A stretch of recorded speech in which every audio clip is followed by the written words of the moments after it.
Hi guys, it's Claire. This is going to be really hard to record because I just Skyped with Colleen from the Lunchbox Diaries for like 2 hours. And we were just laughing hysterically because she's really funny. And now I need to record this semi-serious Q&A on eating disorder stuff, which I had planned ahead of time and did not plan that appropriately or think ahead to the fact that I was going to be not in a serious mood. But it'll work.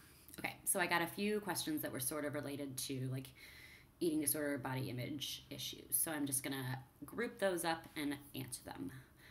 Okay, the first one, how to create and maintain a healthier relationship with exercise.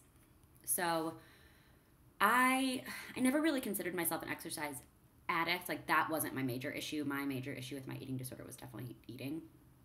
But I know that I also was probably over exercising for a while. Um, After my eating disorder, I didn't exercise during my eating disorder. I wasn't allowed to. Um, but after that, I think that I may have verged on an unhealthy relationship with exercise.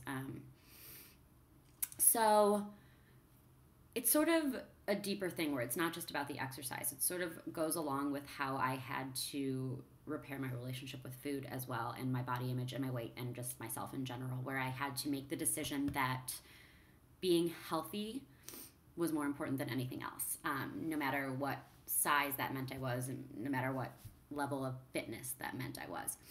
So, I wrote that post on the top 10 things I used to recover, where I asked myself those hard questions. I looked at my future and my goals, and I didn't want to be somebody that was known for being super skinny or super fit. Like those aren't the important things to me.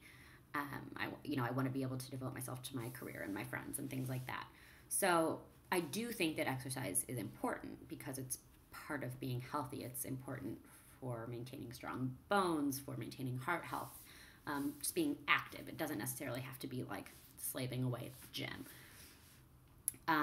So whatever form that takes for you, you just have to learn how to realize that it's important to do it, but you don't need to do it every day. The same way that you don't have to eat perfectly all the time, you don't have to exercise all the time. I also started to really appreciate exercise for its other benefits, like mental health, alone time. Like that's why yoga is so huge for me. I don't know if yoga is that great of a quote exercise the way that some people that have an unhealthy relationship with exercise might view it. Like I don't know how many calories it burns. I don't know if it's working my muscles really well, but it is such a good thing for me in my mind and my calmness and things like that. So um, it really was just developing a relationship and repairing a relationship with myself as a whole and my body image, and realizing that that isn't what was most important anymore. And I really just am exercising to keep myself healthy, and fit for life in general, and for living a long time, and for eventually one day being able to have babies and things like that. And that um, having an awesome, fun life and doing fun things with friends and being able to work hard and be my best self is what's most important. Okay. Question 2. How do I tell others about my eating disorder in the past, and when? So I probably am the outsider on this, but a huge part of why I write this blog and why I do advocacy is to remove the stigma against eating disorders, stop making it something that's embarrassing and shameful. So I tell people right away. I mean, not like, hi, nice to meet you, I'm Claire, I had an eating disorder, but I don't hide it. Um, a lot of times it comes up in conversation. Like when JC and I started dating, I was in the middle of the period where I wasn't allowed to exercise and I was gaining weight. And so we would talk about that. He'd be like, I'm going to the gym. And I'd be like, oh, I wish I could go to the gym, or I can't go to the gym or something. And he'd say, why? Oh, I need to gain weight. I was underweight. And it would come up. And it's hard to hide when I write a blog that very openly tells it. You search me one time on the internet and you find it.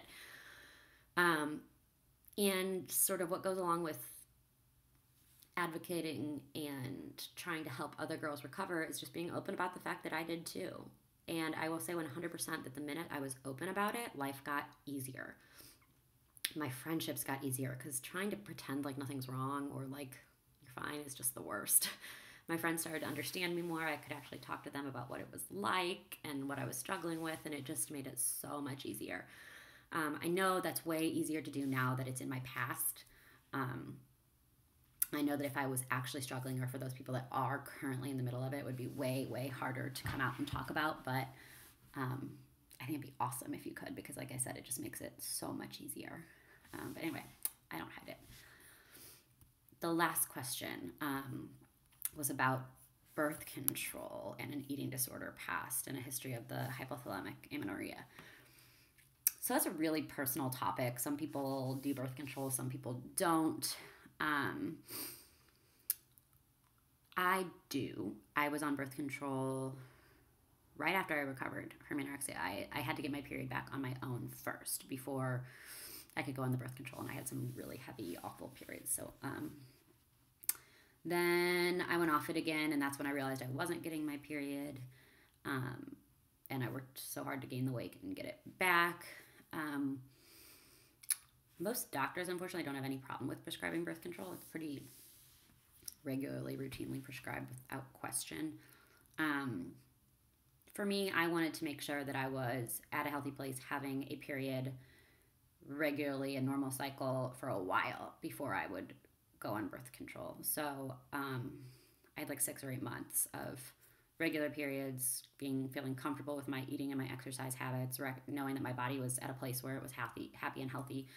And now I'm fine being on birth control, because I'm pretty confident where I am now is where I was before when I was getting my period, and I'm fine, I'm healthy, I'm at a good weight. So for some people, I think it is important to not be on it, just so that you know that your body's functioning as is. I don't think that, oh, here, take this pill to give yourself a period unnaturally is the best way to handle it, because I think you need to know that your body's doing what it needs to do on its own normally. But that's up to each person and sort of what they work out with their doctor. So those are the answers. I hope that was helpful. Let me know if you have any other questions.